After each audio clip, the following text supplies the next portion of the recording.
में मंच पर विराजमान हमारी प्रभारी मंत्री श्रीमती कृष्णा गौड़ जी, इच्छावर के विधायक और राजस्व के बहुत सुयोग्य मंत्री श्रीमान करण सिंह जी वर्मा साहब, यहाँ के बहुत सक्रिय विधायक श्री गोपाल इंजीनियर जी, सीहोर के विधायक श्रीमान सुरेश राय जी, हमारे पूर्व विधायक जी पास में बैठे, कहाँ बैठे, जोरदार अभिनंदन इनके सभी के लिए।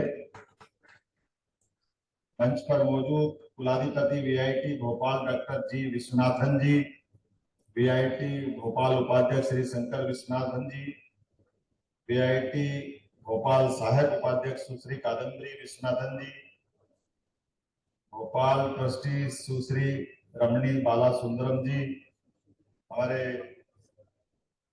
प्रोफेसर भरत शरण सिंह जी, प्राइवेट विश्वविद्यालय नियामक आयोग अध्यक्ष, क्रिप्स के डायरेक्टर श्री श्रीकांत पाटिल जी, हमारे कमिश्नर उच्च शिक्षा निशांत बरगड़े जी। इस अवसर पर हमारे अपने वीआईटी परिवार के अंदर जो अध्ययनरत विद्यार्थी हैं, उनके बड़ी संख्या में अभिभावकगण भी दिखे, उनके माता पिता परिजन, आस्था और आसपास के आए सभी सम्मानित भाइयों बहनों, यहाँ अध्ययन करने वाले सभी विद्यार्थी साथियों, इस अवसर पर मौजूद पत्रकार साथियों, अधिकारीगण, प्यारे मित्रों, किसी भी संस्थान में जिसका दीक्षांत होता है, शिक्षा का एक तरह से आज के समय में, मैं इसको दोहराना तो नहीं चाहूंगा, लेकिन जैसे दीक्षांत के बारे में कल्पना की गई, उदाहरण के लिए बात हमारे सामने भी जुड़ती है कि हम अपने गुरु और शिक्षक में अंतर करने जाएंगे कि गुरु और शिक्षक में क्या अंतर है। तो जो सिलेबस में से पढ़ाएगा, पाठ्यक्रम पढ़ाएगा, वो शिक्षक, और जो संपूर्ण चिंता करेगा वो गुरु है। और आध्यात्मिक गुरु तो हमारे इस लोक की भी चिंता करेंगे और उस लोक की भी चिंता करेंगे, ये हमारी परंपरा। मुझे इस बात की प्रसन्नता है, हमने अपनी सरकार बनने के बाद अपने विश्वविद्यालयों में एक मेरा अनुभव सुनाता हूं। ये जो वाइस चांसलर शब्द है, बड़ा अंग्रेजी से हिंदी के अनुवाद में कई ऐसी विसंगतियां ध्यान में आती है कि इसका उत्तर हिंदी में ढूंढो तो मिलता नहीं, और जो मिलता है वो बड़ा अटपटा लगता है। जैसे हमारे यहाँ कुलगुरु की परंपरा, लेकिन अंग्रेजी में वाइस चांसलर, उसका हिंदी कर दिया कुलपति। अगर सच्चे अर्थ में वाइस चांसलर का हिंदी करेंगे तो उपकुलपति आना चाहिए, अगर उस तरह से भी देखें, लेकिन उपकुलपति नहीं बोलेंगे, कुलपति बोलेंगे। मैं ऐसे ही दीक्षांत समारोह में जब मैं शिक्षा मंत्री था, इंदौर गया। इंदौर में कार्यक्रम में जब मौजूद था तो वहां तत्कालीन कुलपति प्रोफेसर रेणु जैन जी के श्रीमान भी वहां आए हुए। ऐसे बाकी लोगों से परिचय होते होते मैंने पूछा आपका परिचय क्या है, तो उन्होंने कहा मैं आपके कुलपति का भी पति हूं। वो उन्होंने सहज भाव से बोला, लेकिन मुझे बड़ी अंदर तक चुभ गई ये बात। ये हमारे लिए कुलपति का पद बड़ा महत्व का है, बहुत स्थान सब अलग प्रकार का, लेकिन ये केवल हमने अनुवाद करने में, हमारी परंपराओं से हटके शब्दों की रचना करने में, हमने तुरंत जैसे हमारी सरकार बनी, पहली कैबिनेट में निर्णय किया, अब से सारे कुलपति कुलगुरु करे जाएंगे पूरे प्रदेश के अंदर।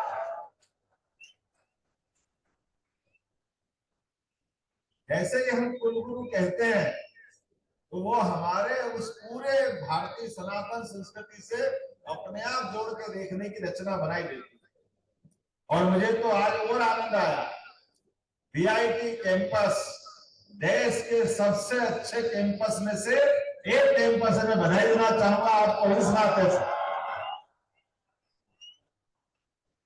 इस कैंपस के अंदर आने के लिए, यद्यपि मैं कल रात को 1 बजे दिल्ली और हरियाणा से लौटा, मैंने पहले निवेदन किया था अपने विश्वनाथन जी से, उनकी बेटी से, कि मुझे आने में कठिनाई होगी, मुझे माफ कर दो। उन्होंने कहा नहीं, आपको, हमारा बहुत अच्छा कार्यक्रम है, बड़ी अच्छी तैयारी है, आपको आना चाहिए, तो हमने कहा वर्चुअल जुड़ जाएंगे। तब उन्होंने कहा नहीं, वर्चुअल में जो आनंद नहीं आएगा जो आप प्रत्यक्ष आओगे। तो वैसे भी मैं आपको अंदर की बात बताता हूँ, किसी और कार्यक्रम में मेरी जाने की इच्छा हो या न हो, लेकिन मित्रों से मिलने का मौका मिले, दीक्षांत तो मैं सब करके जरूर जरूर आता हूँ, किसे नहीं करके आता।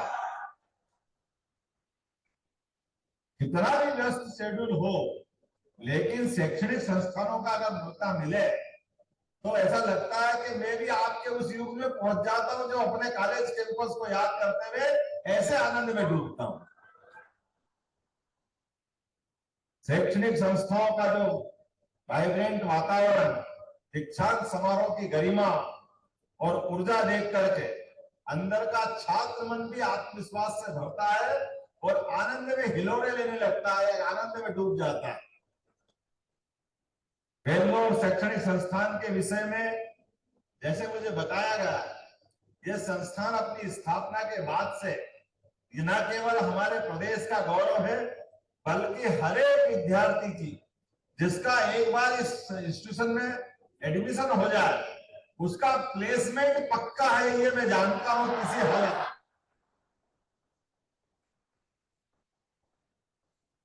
इस संस्थान में आने के साथ ही हमारी भविष्य की नींव डल जाती है। भविष्य में हमारी मनोकामना, हमारी इच्छा, क्षमता, योग्यता, हमारी अपनी बुद्धिमत्ता, उसके लिए अगर आकाश मिलता है उससे अच्छा कौन सा मौका हो सकता है। मैं आप सबको बधाई देना चाहूंगा, खास करके दीक्षांत समारोह में। ये 5वां दीक्षांत समारोह है। धीरे धीरे धीरे करते करते ये अपने इस मूल रूप को प्राप्त करने लग गया जिसकी 2017 में नींव डाली गई। आज 16,000 के आसपास विद्यार्थी यहाँ पढ़ रहे हैं और यहाँ नहीं, अमरावती, वेल्लोर, तमिलनाडु में 2 यूनिवर्सिटी, ऐसे करके 4 विश्वविद्यालय। अभी तो एक ही विश्व काफी है, ये 4-4 विश्व की गारंटी लेते हैं। मैं आपको बधाई देना चाहता हूं, ये है भविष्य की हमारी तैयारी। और यशस्वी प्रधानमंत्री के लिए जोरदार अभिनंदन करो श्रीमान नरेंद्र मोदी जी के लिए, जिनका नाम ही लेना अपने आप में ऐसा लगता है कि 440 वाट का करंट लग गया, आनंद आ गया। हमारे अपने जीवन में इतना गर्व होता है। आप बच्चों तो बहुत भाग्यशाली हो, कई सारे मित्र तो जिनने अपना थोड़ा होश संभाला होगा, तब से यशस्वी प्रधानमंत्री 2014 से हमको गौरवान्वित कर रहे हैं। लेकिन हमारी ऐसी पीढ़ी भी बैठी है जिनने 2004 से 13 तक के भी प्रधानमंत्री देखे थे, ऐसे प्रधानमंत्री जो बोलते ही नहीं थे।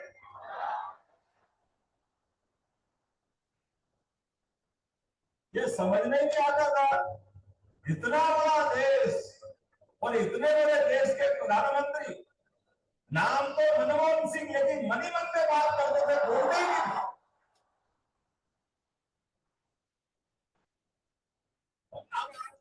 भाग्य इतना अच्छा है जिनके भरोसे से हमारे देश के प्रधानमंत्री, जिनका उठना बैठना आना जाना और दुश्मन की तरह निगाह उठा के देखे तो हवा निकल जाती है, ये है हमारे वर्तमान के प्रधानमंत्री। हमको गौरवान्वित करने के लिए दुनिया के सबसे बड़े लोकतंत्र के सबसे बड़े नायक यशस्वी प्रधानमंत्री, और प्रधानमंत्री का अपना जीवन भी कितना नीर क्षीर साफ सुथरा, जो अपने जीवन का एक एक पल अपने देश के लिए जी रहा है, हमारे लिए सबके लिए मार्गदर्शक के रूप में। और वेल्लोर इंस्टीट्यूशन में अगर मैं बात कर रहा हूं तो नवीन टेक्नोलॉजी, अभी अभी मैं आपको बताना चाहूंगा कि हमारे लिए नवीन तकनीक का जो महत्व वेल्लोर टेक्नोलॉजी या वेल्लोर इंस्टीट्यूशन आपके माध्यम से जो आता है, ये यूनिवर्सिटी जो प्रयोग कर रही है। अभी मेरा फोटो खींचा, अभी सम्मान हुआ और इसी समय में उठ करके बोलने भी नहीं आया, इसके पहले फ्रेमिंग करा के मेरे हाथ में फोटो दे दिया। ये आज के समय का हमारा भारत है। और इसी टेक्नोलॉजी की पसंद की अगर हम लिस्ट बनाए तो हमारे सबसे बड़े नवीन तकनीकों के आधार पर देश को जो आगे बढ़ाने के लिए तत्पर है, उनका नाम है श्रीमान नरेंद्र मोदी जी, जिनके नेतृत्व में भारत सभी क्षेत्रों में आगे बढ़ रहा है। खास करके नवीन तकनीक को लेकर के, स्टार्टअप को लेकर के, हमारे अपने बौद्धिक क्षमता, ये जो हमारी बौद्धिक क्षमता है, पहले गया जमाना जब यहां से डिग्री लेकर के बेहतर जीवन के लिए हमको विदेश जाना पड़ता है। आज समय बदल रहा है। आज के समय में, बदलते दौर में भारत आगे बढ़ रहा, विदेश के बच्चे अपने देश में आ रहे हैं, अपनी संस्था को संभाल रहे हैं। ये बदलते दौर का भारत है। और इसी में मैं आप सबको जोड़ता हूं कि आज हमारे सबके सामने ऐसे सारे प्रश्नों के उत्तर निकालने में मेरे सारे विद्यार्थी समर्थ होंगे, मुझे पूरा भरोसा है। हम आज की टेक्नोलॉजी के युग में युवा शक्ति भविष्य के विकसित भारत के ध्वजवाहक है, यह मैं गारंटी ले सकता हूं। हमारे लिए तो आदिकाल से, आज का नहीं कह रहे, हमारी परंपरा तो कितनी उदार थी। 17 लाख साल पहले, किसको कहते हैं 17 लाख साल पहले, समुद्र के ऊपर भी पुल बन सकता है। ये भगवान राम के कारण हमारी संस्कृति ने करके दिखाया।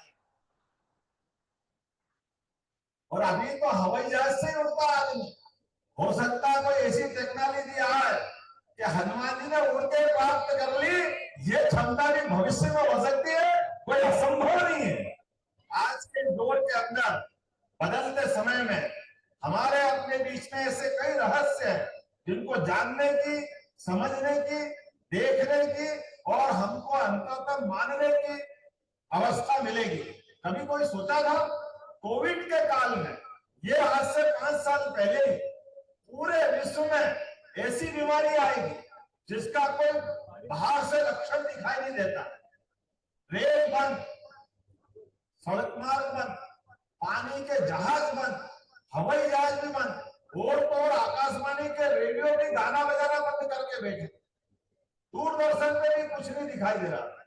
लेकिन ऐसे कठिन हालात में यशस्वी प्रधानमंत्री ने पूरे देश के लोगों की रक्षा की, लॉकडाउन लगा करके, डंके की चोट। और मुझे इस बात की खुशी है, सबसे पहले टीके लगा करके जान बचाने का अगर कोई देश को गौरव मिला है तो हमारे देश भारत को मिला, जिसमें फ्री में टीके लगाए। यह हमारा देश और यह हमारे देश का बौद्धिक क्षमता है। मैं आज के अवसर पर, आज तो ये कितने फ्रंट मिल गए, G20, G7, आसियान, ब्रिक्स, कितने मोर्चे हैं। और भारत की अर्थव्यवस्था 2014 में 11वें नंबर पे थी और आज 2024 के चुनाव तक 4थे नंबर पे थी। और वर्तमान के आंकड़े आ रहा है कि भारत अपने और आने वाले लक्ष्य पे, जब तक 5 साल पूरे होंगे, भारत 3रे नंबर की अर्थव्यवस्था बनेगा। ये निश्चित भरोसा हमारे प्रधानमंत्री के नेतृत्व में है। आज हमारे देश के दुश्मनों की हालत क्या है? पहले पाकिस्तान की तरफ से गोली चलती थी, हमारे सैनिकों के सर काट के ले जाते थे, हमारे लोग हाथ पे हाथ धर के बैठते थे। अरे हमारे घर से बच्चे, कोई डॉक्टर, कोई इंजीनियर, कोई सिपाही बनकर के देश की सेवा करते हैं। उनका खून देश की सेवा के लिए काम आता है। लेकिन बड़े दुर्भाग्य के साथ कहना पड़ रहा था, पाकिस्तान जैसा पिद्दी देश हमारे सैनिकों के सर काट के ले जाए। 10 साल तक अपमान होता रहा। 2003 से 2013 तक हमारे देश ने बदला नहीं लिया और अब हमारे बीच में 56 इंच के सीने वाले प्रधानमंत्री है। एक बार हिम्मत करे पाकिस्तान तो घर में घुस के मार के आते। ये भारत है और ये वर्तमान प्रधानमंत्री की कार्यशैली। आज के समय में मैं अपनी ओर से शैक्षणिक संस्थान में आपकी शिक्षा के बाद दीक्षा की तरफ आता हूं। दीक्षा का मतलब हमारा जीवन, हम अपना खुद का अपना एक संसार बनाए और संसार में हमारी ऊंची उड़ान और ऊंची हो सकती है, लेकिन अपनी जमीन पे पैर टिके रहे। हमारे से जो बेहतर हो सकता है वो जरूर करे, लेकिन जो भी करे अपने देश के लिए, अपने समाज के लिए, परिवार के लिए सबको जोड़ के चले और अंततः हमारे बीच में बहुत अच्छा शब्द है, उस शब्द को बोलेंगे तो हमारी शिक्षा भी पूरी होगी और दीक्षा भी पूरी होगी। ये शब्द है भारत माता की जय। तो मेरे साथ बोलिए भारत माता की, भारत माता की। सभी मित्रों का मैं स्वागत करता हूं, अभिनंदन करता हूं, उम्मीद करता हूं ये दीक्षांत समारोह आपके जीवन में सदैव अविस्मरणीय रहेगा। मध्य प्रदेश के सांसद मुझे बताया गया कि देश भर के अलग अलग राज्यों से, कई सारे राज्यों से हमारे बीच बच्चे आए हैं और ये गर्व और गौरव की बात है। मध्य प्रदेश की धरती से आपका ये विशेष संबंध जुड़ा है, सीहोर जिले से आपका संबंध जुड़ा है, आष्टा तहसील से आपका संबंध जुड़ा है। ये संबंध जीवन भर जुड़ा रहेगा। आप और हम सब मिलकर के सदैव भारत माता की सेवा करते रहे। बहुत बहुत धन्यवाद। भारत माता की जय।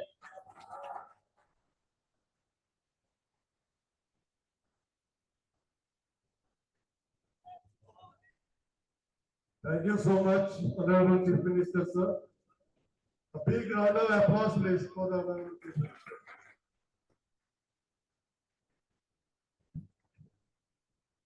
I now invite Dr. Kumar Abhishek, Controller of Examinations, to announce the gold medalists and the PhD graduates.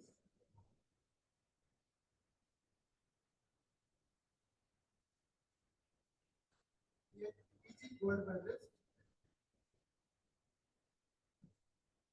Siddharth Singh, MTech, Artificial Intelligence and Data Science.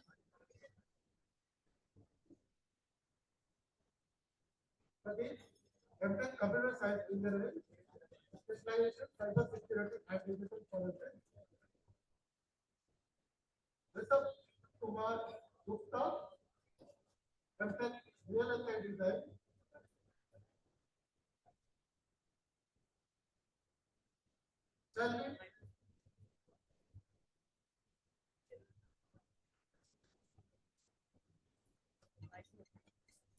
Shalvi Vajpayee, Master of Computer Applications.